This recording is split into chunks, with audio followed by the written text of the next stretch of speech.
Well, I just finished up the radio show and wanted to share with you what we have in store for the podcast today. Are you searching for a new financial advisor? I'm going to be giving you 8 tips that you should consider today to make your pick a successful one. Also, as an added bonus, we will be going back and taking a look at Ken Fisher's investment commercial and talk about what it really means. If I could be of help to you or give you a second opinion on your investments, send me an email at info@prudentmoney.com. Keep the faith. Wire heard daily on Bible School Radio 91.3, KDKR, Decatur, Dallas Fort Worth, and on 91.3 KYJC Commerce. Portions of KDKR programming do not necessarily reflect the views of this station, its management, or staff. Prudent Money with Bob Brooks is sponsored by the Prudent Money Foundation on 91.3. So how do you vet your financial advisor? Today we're going to take a look. Stay tuned for Prudent Money.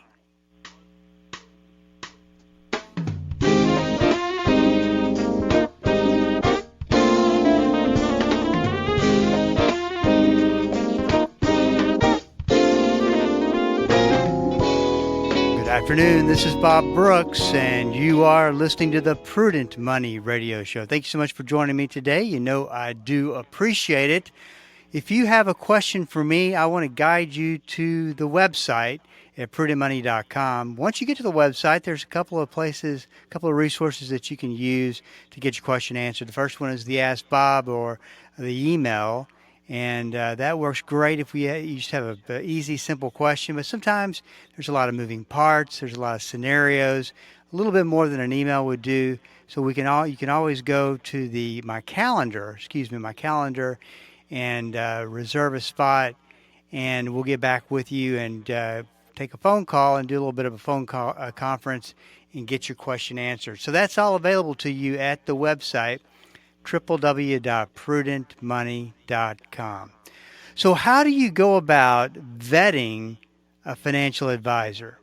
Now, there's a little bit of bias in what I'm about to say, but I do think that it is very true that getting a financial advisor, hiring a financial advisor to help guide you on your journey with money is maybe one of the more important decisions that you make. Once again, hey, bias alert. I am one, so I do have that opinion about it. But I do think it's important. What's even more important, though, is hiring the right financial advisor. Very critical. And because the biggest problem that you run if you end up making some of the mistakes that we're going to talk about today, don't go through and take the time to really be prepared to go through the process. If you make those mistakes, you make the biggest mistake of all, and that is losing time. I always say it this way: expend the time on the front end of the process so that you won't have to use use time on the back end of the process. Because once you get started, you're probably not going to know if this financial advisor is right for you until you get way down the path. And then once you get there, it's too late. You've wasted a ton of time, and you have to start over and make up for lost time somehow. The good thing about going through your process and doing it the right way, it's not going to guarantee that that's going to happen, that you're going to pick the right person. Not guarantee at all, but it will do this. If you go through the process the correct way, you can probably figure out if you've made a mistake a lot quicker, and you can reverse that decision and not lose as much time. So there are a lot of advantages to doing that. The other couple of things that you want to keep in mind is you want to treat the vetting process or the process of finding one. You want to treat it like an interview process. It should be set up to where you get a referral, preferably. And that's always one of the things that I always advocate, is that if you've got a friend, someone that you've trusted for a long time, and they have a financial advisor or any other type of person that they work with, they are going to be happy to give you their name and talk about what a great financial advisor that person is, or what a great CPA that person is, or whatever the referral, they're going to be absolutely thrilled to give you that name. So always ask your friends, your close friends, family, maybe family. You'd probably know if your family were using one, and find out a little bit about that person and give them a call. Much better than going, or let me say it this way: you're less likely to make a mistake by knowing somebody or knowing something about somebody versus a complete cold call. So definitely go that route. The next thing that you want to make sure that you don't do is just, deciding based on hope. And what I mean by that is and I think this is kind of human nature. It's the process itself. I don't think people get too excited about going through the process. First of all, it takes a lot of time. If you do it right, it can take a lot of time.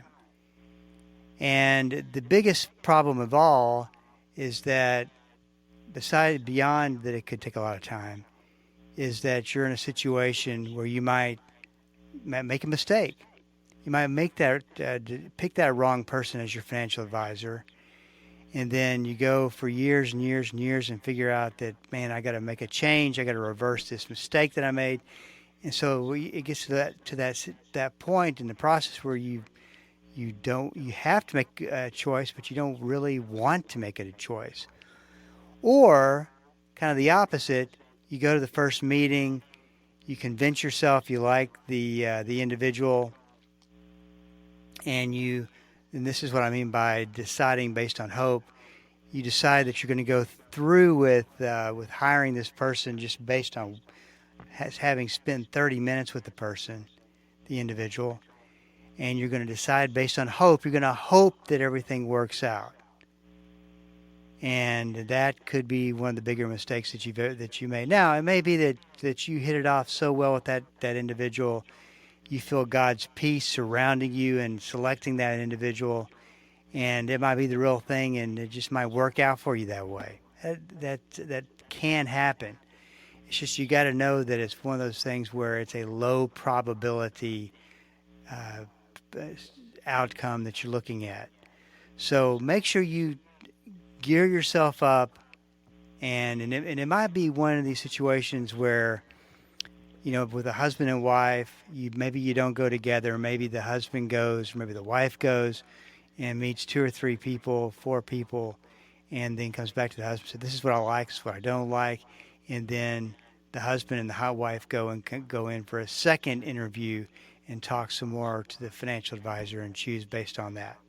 So it is a process, but you can kind of separate, and one spouse do all the heavy lifting, and then get together and figure out what makes the most sense. So here's 8 tips to consider when it comes to selecting a financial advisor. The first one I've kind of already gone through, but I'll mention it again. Is interview, start with referrals. It's the best way to find somebody and pick a financial advisor, by talking to a trusted resource that has already had good luck and success with this one financial advisor. So interviews, start with referrals. Second, very important, but make a list of what's important to you. Make a list of your values. Do you value consistency? And I'm just kind of going through these are the things that are important to me. Consistency. Someone who is consistent with the way that they handle advice, the way they handle appointments, the way they make recommendations. I mean, you kind of know what to expect. Consistency is very important. Number 2, and I value this probably more than anything, service. Do they give good service? Does their office staff get good service? Do they make you feel part of something bigger? Once you sit down and start working with a financial advisor, and you go through years of working with a financial advisor, that financial advisor becomes almost or can become almost like family. Do you see that happening with this individual? Availability. This is an important one. Does it take forever to get in to see the individual?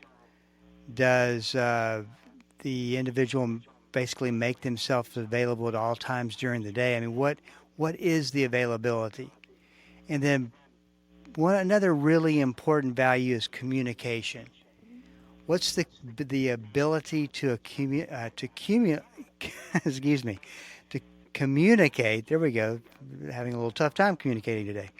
To communicate with the advisor. You know, I find it to be a real problem because we all have ways that we like to communicate and we like to be communicated to. And a good advisor recognizes that up front. A good advisor can tell how to make things make better sense, to increase the client's understanding. If a person is, you know, for instance, this is most people, or the majority of people, communicate better with pictures and drawings and visuals and that kind of thing. And the advisor realizes that and communicates based on that with them. Communication can be horrible. Probably one of the worst communication aspects of a advisor relationship and the client is the communication on risk. A lot of times it's a 2-sentence process. So tell me a little bit about your risk level. On a scale from 1 to 10, where do you think you fall? 10 being you're the most risky, a 1, you don't want to take any risk at all. And then you say, well, probably a 4. You go 4, okay, that sounds that's about what I would have put you at as a 4. Now here and it stops and then the advisor moves on. The problem with that is what a 4 is to me may not be a 4 to you. So so clarification of what a 4 is, what that means, what you feel is appropriate, what kind of risk are you willing to take? I mean, that question starts out a whole conversation and communication on risk that you have to go through to really get a good understanding of what risk means to that client. So something else that is very important. This is Bob Brooks, and you are listening to the Prudent Money Radio Show. Thank you so much for joining me today. You know I do appreciate it. Listen, we're up against a break. Stick around. I'll be right back.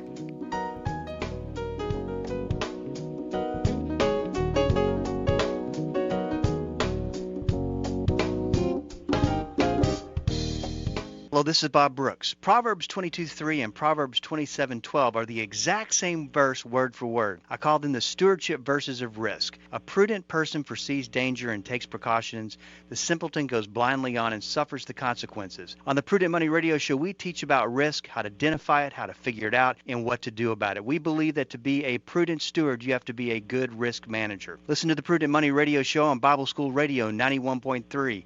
Prudent Money, home of the modern-day steward movement. Too often we try to live out our faith all by ourselves, without help from anyone. But it doesn't have to be that way. In fact, Tuesday on Focal Point, Pastor Mike Fabarez says Christians should not live in isolation, but instead work together to share the gospel as Team Jesus. That's coming up Tuesday on Focal Point. Focal Point, weekday mornings at 8:30, here on Bible School Radio, KDKR. Dr. Charles Stanley. One word describes what happened at Calvary: substitute. God substituted His Son in your place to die at Calvary to pay your sin debt in full. It's all wrapped up in the cross. The teaching of Dr. Charles Stanley on In Touch, helping you grow in Christ every day. In Touch, weekdays at 12:30, here on KDKR. Welcome back. This is Bob Brooks, and you are listening to the Prudent Money Radio Show. Thank you so much for joining me today. I do appreciate it. You know I do. And if I can help you out in any way, answer a question, give you a second opinion. You can always go to the website, www.prudentmoney.com, and go through one of two resources. First is email. That's where you got a simple question. The second one is through a phone call. Just reserve some time on my calendar. It's right there on the website, and we'll get you taken care of. And sometimes it's a little bit more complex than what an email can do, so we'll get you taken care of that way as well. That's all at the website, www.prudentmoney.com. I was talking about the 8 tips to consider when talking to a financial advisor, when vetting a financial advisor to determine, is this who you want to go with? Is this the one that's going to help you just make financial decisions? And think about that for a second. I was talking about the importance of taking your time and treating it like an interview process. If you really do think about it and think about how important that person could be to your family's life, wouldn't you want to take some more time than just have a brief dialogue and then automatically decide that's the person? So make sure by spending the time asking the right questions and being prepared. Okay, so the number 1 tip was interviews start with referrals. Number 2, make a list of your values. If we're in a financial advisor relationship, if those values cannot connect, it's going to be really tough going forward. Number 3, the heart of a consultant. Now, when you go into a meeting with a financial advisor, you're going to get probably one or two different things.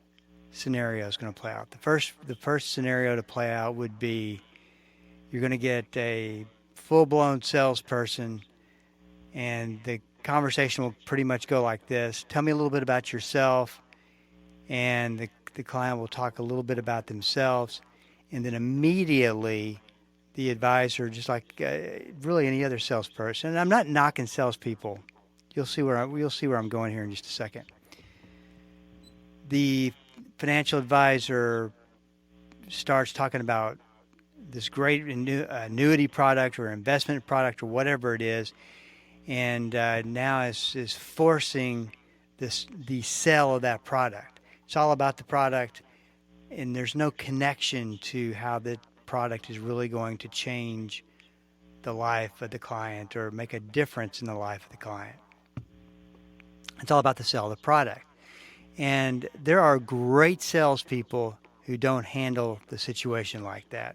There's phenomenal salespeople, and and really sales is really nothing more than communication. But respect the person's time, respects the person's values, and wants to get down to the most important thing that type of appointment can be, which is a time for the advisor to ask questions. Because at the end of the day, not only does the client select the advisor's got to be able to make the call, can I fulfill this role that they are wanting? So I always say the heart of a consultant, because that means that person wants to know, wants to ask questions, is so very interested in what's going on in your life, how they can make a difference, how they can contribute, and not so much about selling a product. In fact, to me, that should be the entire first couple of meetings, if it has to be, to get to the point to where the advisor really does know that person is they can be a solid relationship as an advisor to that person. Now, the fourth one, you got to have confidence that they're going to be able to get you from point A to point B. And that's really the main part of what an advisor is going to do, is make sure that point A, where you are today, point B, probably going to be a situation where you're looking at retirement. And we always talk about that planning process and how important that process is to get you from point A to point B. The number 5, and I thought it was funny, Chris, during the break, played a clip that I did about Proverbs 22:3, 27:12. so perfect setup for number 5. Is this advisor a risk manager? It's very simple, and one of the reasons I talk about risk so much is because if you can manage for risk, the growth will come. And if you can manage for risk and avoid the big bear markets, avoid the big drawdowns, another way to say it, big losses, the growth will come. And so to me, and there's plenty of advisors who don't agree with this, but to me, it's also about growing the money, it's also about protecting from risk. And those are two very, very important things. And I think protecting from risk is a stewardship principle. I think God calls us to be good risk managers. And I always talk about the verse in Proverbs that's under two different this exact verse you'll see it 2 times in Proverbs 22:3, Proverbs 27:12, and the verse is the same verse word for word. I talk about this a lot in my workshops because I believe there's some significance to having a verse be repeated word for word 2 times, same book, 5 chapters apart. It's as if God is trying to get our attention. And I call these the verses of risk. It goes something like this.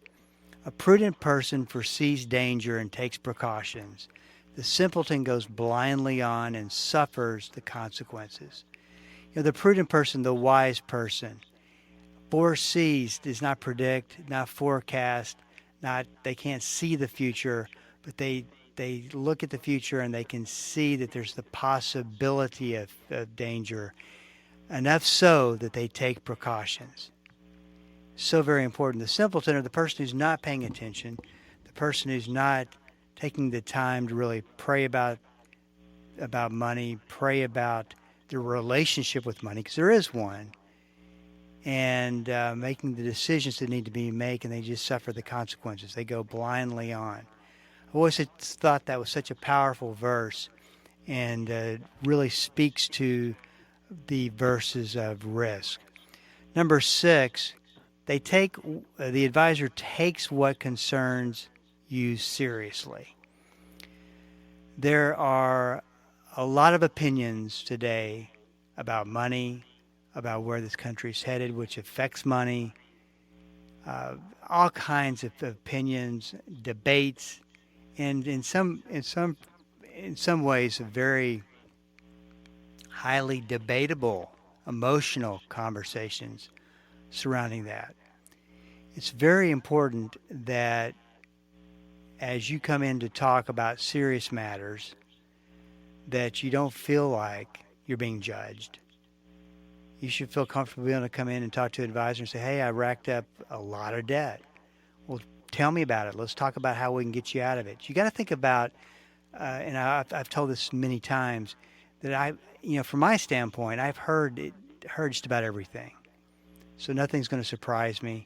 And it's not up to me to judge where they are. Just for me, my job is to help them get from where they are right now to where they want to be. What's happened. The past is the past. It's about what you do going forward. And that's the way that you want the financial advisor to approach these sensitive, very confidential situations. And you want to know that you're not getting judged. You want to know that that's the furthest thing from what's happening in that room, in that office. So you got to be careful, because a lot of times that trust and the feeling of non-judgment is not there, and so the client doesn't feel comfortable in sharing everything. And that's the worst thing that you can do, is not share everything, because the advisor needs to see everything. It's just like if you go to a doctor, you don't want to hold back that you've had some symptoms, and you want to tell that doctor everything so they can make their best effort at diagnosing and fixing the situation. And the same thing is true when it comes to a financial advisor. Very true. Number 7, shares the same beliefs, the same core beliefs, same Christian beliefs. Very, very important. I think that speaks for itself. I think that's extremely important, because a Christian advisor is going to have a deeper understanding based on faith and Christian beliefs and values than someone where that's just not that important. And then number 8 is another big one, but I don't think I'm going to have time to get to today. And we'll pick up tomorrow where that came from, and then share some other things for it. One of the things I want to get to this week and talk about is about gold. Gold's place in a portfolio, and when it makes sense and when it doesn't make sense, and talk a little bit about some of the myths of gold as well. So we'll be doing that tomorrow, so make sure you listen in. This is Bob Brooks. If you got a question for me, please go to the website at prudentmoney.com and send it in, because we are all out of time. Till we do meet again next time. Keep the faith and have a great rest of the day.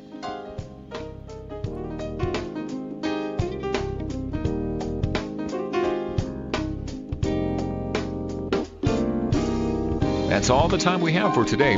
Questions or comments for Bob, or to find out more great information like what you've just heard, visit www.prudentmoney.com. Be sure to join Bob Brooks again for the next edition of Prudent Money.